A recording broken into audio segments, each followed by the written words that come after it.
Assalamualaikum, hai korang, kali ni Ina nak kongsi video resepi cili oil Cik Dumit. Cik ada nama lagi, cili oil Cik Dumit, sebab anak-anak buah Mak Ina, adik-beradik dia suka sangat cili oil mak buat ni.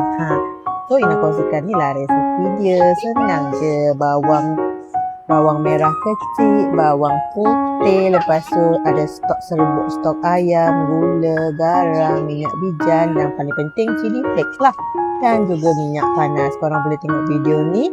Ini anggaran yang Mak Ina bagilah.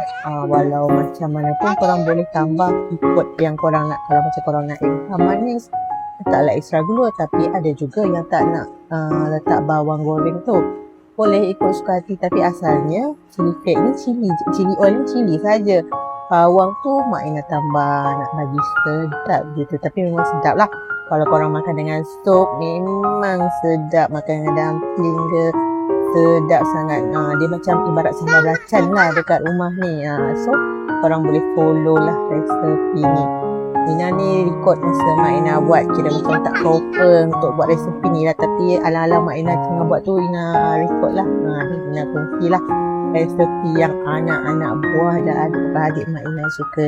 Okey dah, sudah tu korang kena sejukkan baru masuk dalam bekas. Tapi Ina lupa lah nak buat video masuk dalam bekas.